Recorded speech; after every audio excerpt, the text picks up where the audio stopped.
Hey guys, it's Zach, and I'm here with Phil. Who? Hey, Yep, that's Phil. You saw him in the video of that walk we did this morning, and we're just gonna bullshit for a little bit and see if we can think of anything interesting to say. My idea was to talk about politics, basically, because we both love politics. But we might go off into economics. We might go off into more philosophy. We might go off into whatever comes up. But Phil said he would check up on some trends, and I know he has some stuff about Bitcoin that he wants to talk about. Apparently, the intersection of Bitcoin and defense, national defense, military. I guess there's a connection there that he wanted to inform me about, and he just looked. He was just looking at some trends. So Phil, what do you got to say?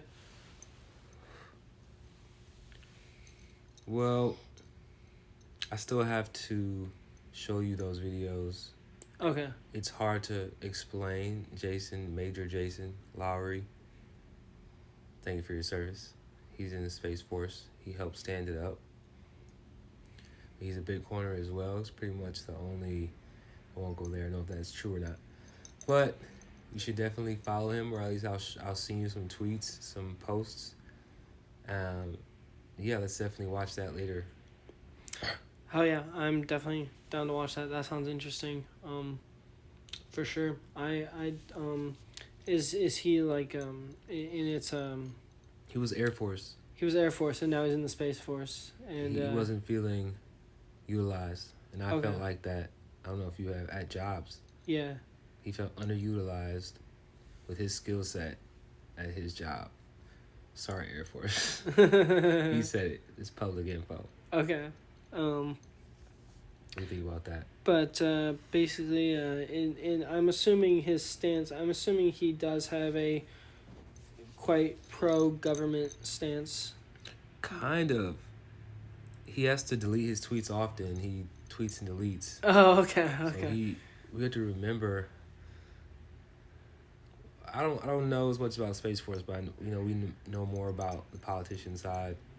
We work for the people, so I guess I'll have to do my own research on that. Yeah. Yeah, Like yeah. they work for the elected official, I believe. I don't know. There's the as far as I understand it, there is basically the military falls under the executive, so the president would be the boss Be the of the boss. military commander in chief. You know what I'm saying? So yeah, but yeah. So anyway, yeah, me and Phil met through the Libertarian Party, and yeah, so we I like I said, I'm more of a libertarian socialist, and I'm a big fan of social ownership, ideas for social ownership. Phil, talk about, I guess, what you're all about when it comes to your personal philosophy about politics and stuff like that. So. Well, this is the beauty of Bitcoin. It's like after Jesus, this is the next thing I believe in wholeheartedly. We're going to, put some on the balance sheet of the company. You have a couple thousand satoshis. Just have more than you had the day before. Right. Right now, I don't know how much it is per coin, between 90 and 100,000 here in the United States at least. But let me read the tweet and let me see what you think about it. It is incumbent on everyone who understands Bitcoin to educate everyone who doesn't understand shitcoins yet. I used to think this way, but this cycle has been different for me so far, and so on and so forth. And that's Major Jason Lowry just about 3 hours ago. Oh wow. So he utilizes his freedom of speech despite that he works for. I feel like I assumed if you worked for the military they would have you not they would not want you speaking your mind too much on social media, but I don't know, honestly. Maybe they're more lax than I thought they were. But They're not. We Bitcoiners watch this live for the last couple of years. His progression, he got called to the Pentagon after some tweets. Couldn't met with his superiors. It seems like they devised a way, because he's a young up and coming star in his right, and he doesn't. No one wants to be shut up, especially in America. So I feel him. He has a book called Soft War, and that's what the videos I'm gonna show you are gonna be about. And yeah, this intersection. So to answer your question, I'm Christian.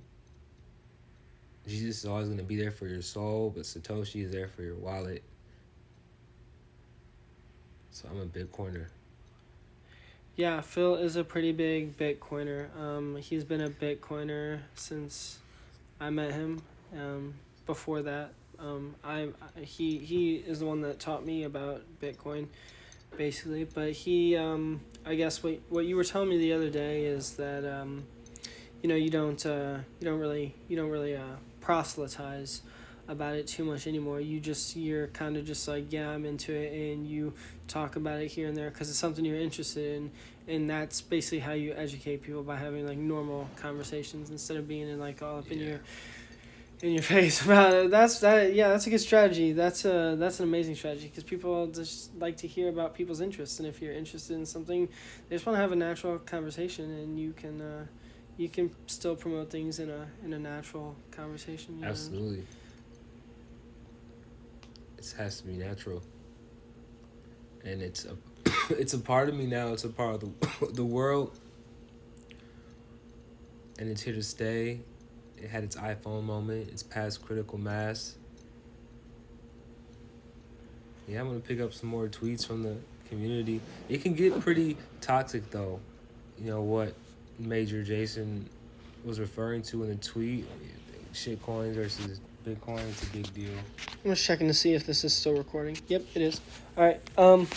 Yeah. So, can you explain kind of what a shitcoin is? You've talked to me a little bit about this, but from what I understand, for a lot of Bitcoiners, Bitcoin is the number one cryptocurrency. It is the cryptocurrency, and it's the only important one. And shitcoins are basically everything else.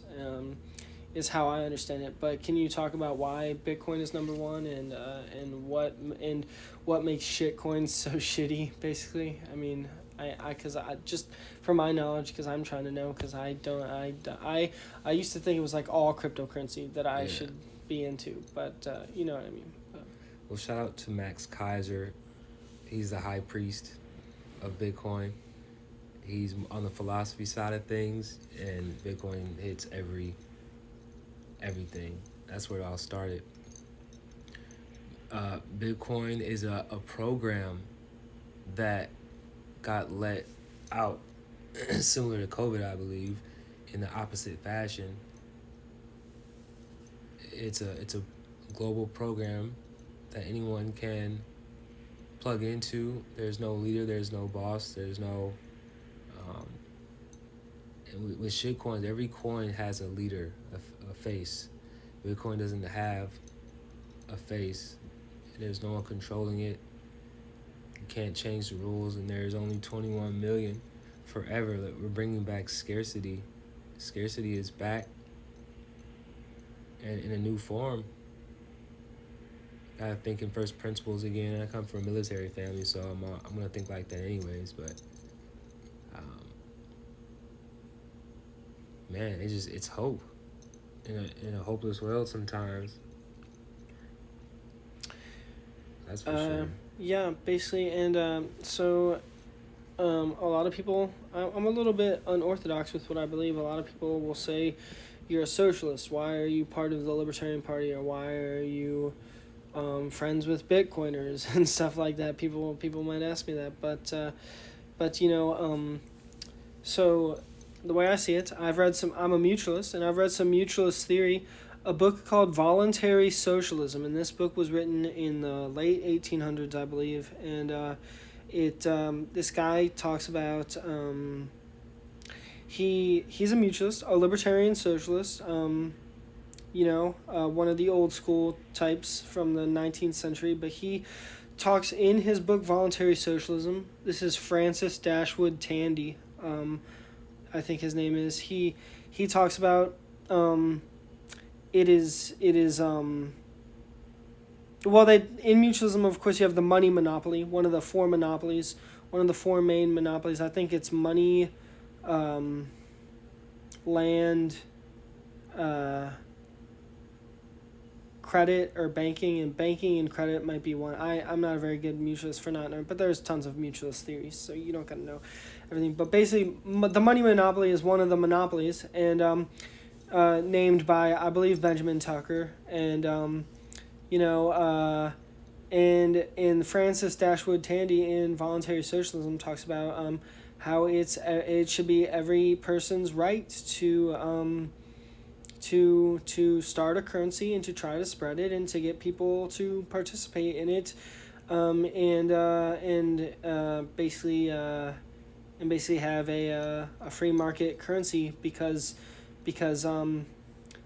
the right to issue currency should be something that everyone has, and that's something that 19th century mutualists believed in, and they were against the money monopoly, and they believed, that people should be able to start their own currencies, and you had some experiments of alternative currencies with like labor notes at or time banking labor note kind of things at the Cincinnati Times store with I forget his name, but yeah, stuff like that. So mutualists have a long history of supporting alternative currencies, and I think it's a cool thing. It's a cool thing to me. So yeah. You got another tweet for us, Phil? I do. Nayib Bukele, the president of El Salvador, they have a Bitcoin office. They have a building, and they're first to publicize their Bitcoin stack. Every day they buy one Bitcoin, and their address is public. And I think this is coming to the U.S. slowly but surely, but it's very public, very open, and anyone can see and verify that the Bitcoin office has what it has inside. We're about to check Fort Knox's look like for the gold. And this is the government of El Salvador that is posting this. Oh, okay. They enacted a Bitcoin office. The Bitcoin office El Salvador.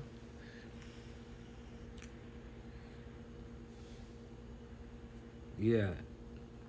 The president and Michael Saylor are tweeting right now. They're going back and forth. They just met recently. Michael Saylor is one of the largest public holders. El Salvador bought another 7 Bitcoin for their strategic Bitcoin reserve. This is the future. Just trying to usher this shit in. Bitcoiners build. Yeah. It's stay humble, stack sats. Stay humble and stack your Satoshis. Every day, buy a little bit. Shit adds up. Yeah, so I think we're good to leave it there. Last thoughts from Phil is basically stay humble, stack sats. So you heard it here. I think we had a good conversation, and I think it's gonna make for a good video. So yeah. Anyway,